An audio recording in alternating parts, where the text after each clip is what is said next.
So the first perfume I'm showing you is Christian Dior's Hypnotic Poison. This is the Eau de Toilette, and this is a very delicious fragrance. It smells like vanilla, and it does have that root beer Play-Doh kind of smell, but it stays on quite a while and it's very distinct.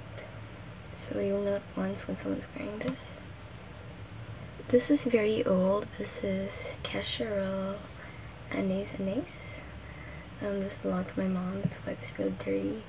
It's a white floral and it's kind of heady. I wouldn't really wear this, I just keep it in my collection. It's well suited for older women and very girly girls who like flowers. The next two are from Bath & Body Works, Twilight Woods and Sensual Amber, both eau de toilette. Surprisingly, these stay on really long. Twilight Woods is creamy. It has some coconut. It's not as woodsy as it sounds, but it's a very creamy, sweet fragrance that lingers and dries down really nice. Sensual Amber, on the other hand, smells strongly of, I would say, pralines and caramel, more like a burnt caramel. That's what amber smells like. After a while, it starts smelling like chocolate and orange, so it's a very nice gourmand fragrance. Especially nighttime and colder weather, this is very yummy. But the initial blast of bergamot may be a bit strong for some, so just let it dry down. The next two are from Burberry. This is Burberry Brit. This is the Eau de Toilette, and this is Burberry Brit. This is the Eau de Parfum. The notes listed are icy pear, vanilla, tonka bean, almonds. So you can really smell all of those notes. The Eau de Toilette has a stronger blast of lime than the Eau de Parfum does, which is why I prefer this, because it's more comforting. This is a lot warmer.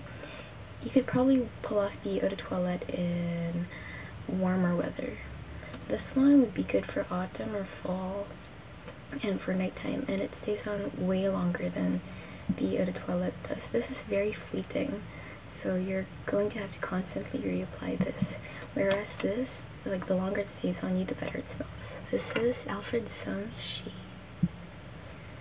So it's like a floral aquatic. It smells watery, but you do get those white florals. It's not like smelling like you got out of the shower. It's more of a watered down floral scent, and it's pretty linear, like it doesn't change over time, but it's a very pleasant, non-offensive smell. This is the Eau de Parfum, by the way. This one everyone has.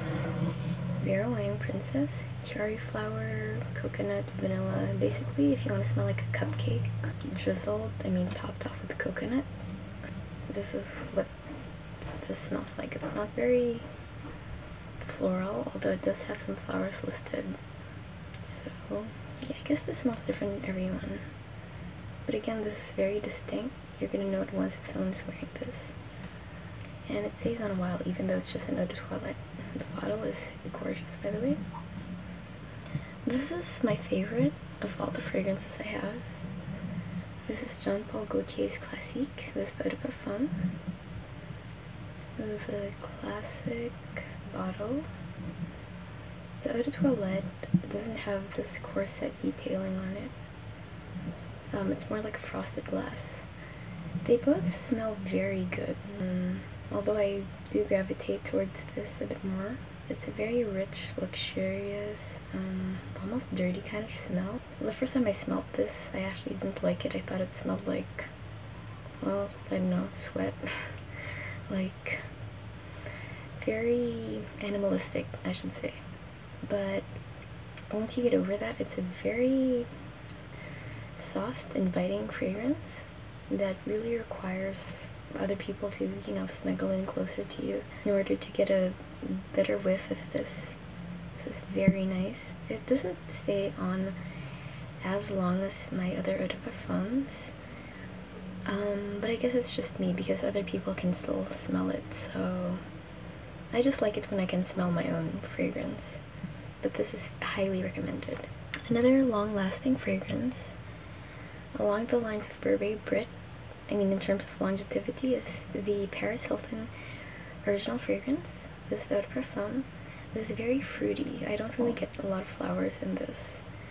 It's really sweet and in a way refreshing. I'm not sure why, but it's great for summer. It has that, I don't know, I get this tingly smell from it, if that makes sense, but it's very nice, pleasant, and you get a lot of compliments on this one. The sillage, I'm not sure how you pronounce that, is quite good.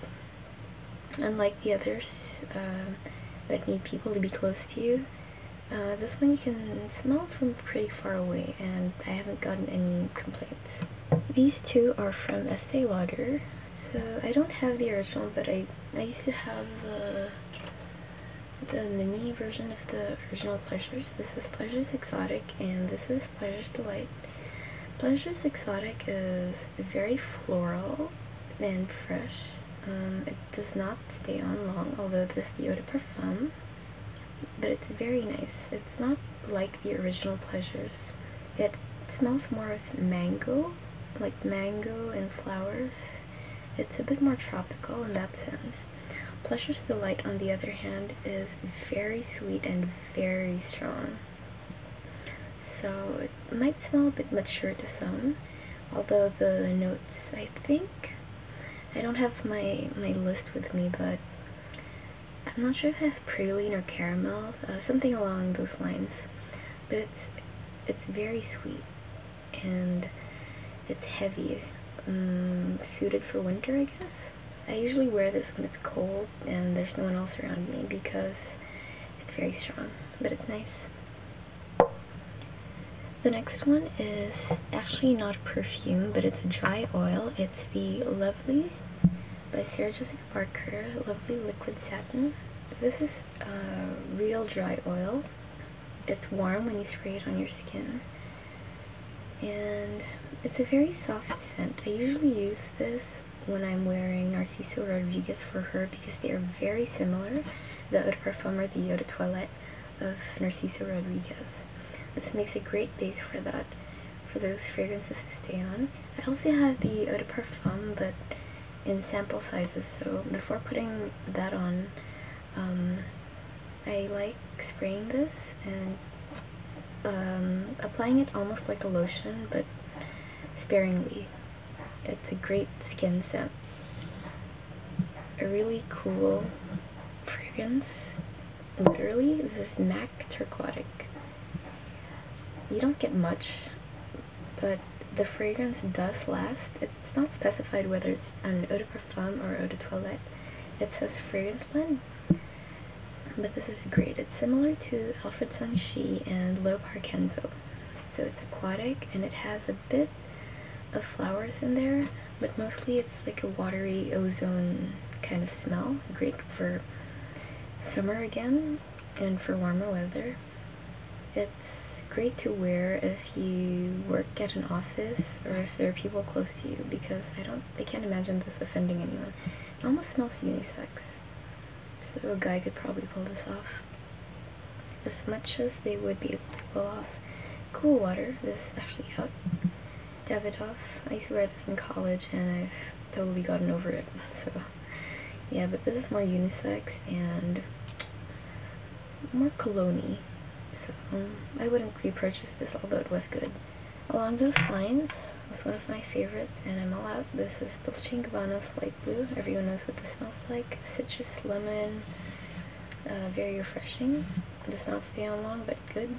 Another unisex fragrance, although I think this is for women, is the Abercrombie and Fitch Perfume 41. This is the Eau de Parfum, I believe.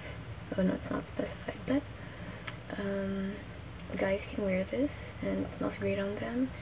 When I wear this, it doesn't smell as cologne-y, but it's a great scent that lasts really long.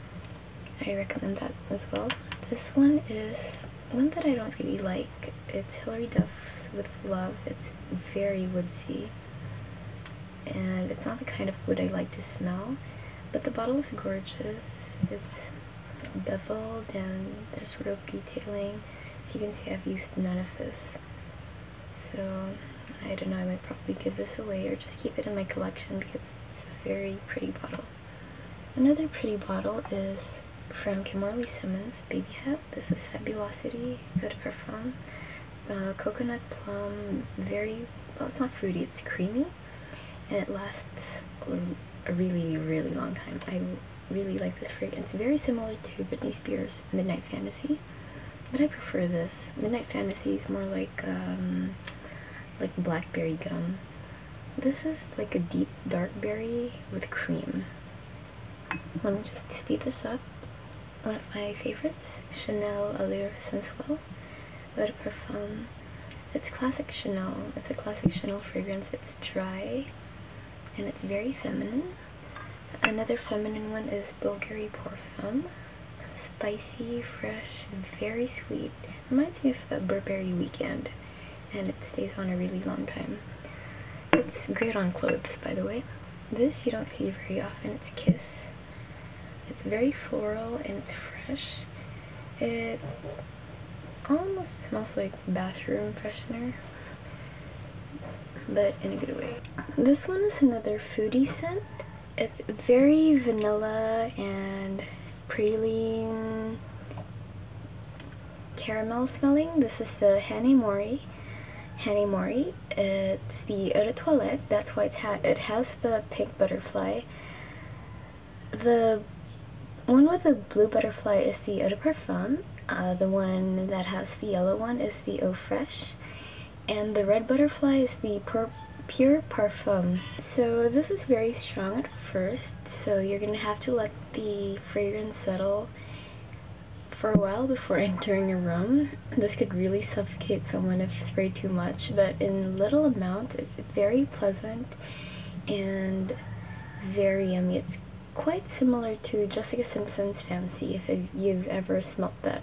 But Fancy is a bit fruitier, whereas this seems a bit fresher. I'm not sure what gives it that aspect, but it's a great fragrance to try out. And finally, we have my signature scent of the month. I try to wear fragrances by the month. This is the Guess by Marciano Eau de Parfum. This is great. The opening is kind of similar to Lacoste Touch of Pink because it has, I think, cardamom. That's why they smell kind of similar. But that goes away really quickly. Like the citrus aspect, the sharp peppery aspect goes away really quickly. And you're left with a very refreshing praline, vanilla, caramel again fragrance. As you can tell, I'm a big fan of pralines and nuts, almonds, tonka beans, vanilla, caramel, toffee, those sorts of things. So yeah, those are my perfumes. That's part one. The other half of my collection is somewhere else, but I should be able to show you those when they arrive early next year. Other fragrances that I've gone through, actually me and my boyfriend shared this, Acqua di Giorgio Armani. It's a classic. And I've gone through, I don't know, Dolce & Gabbana is probably my third. Like, they come in these huge, gorgeous velvet boxes, so at least that one up. So there you have it, my perfume collection. I hope you enjoyed this video, and I will do a more detailed review of each of these. Thanks.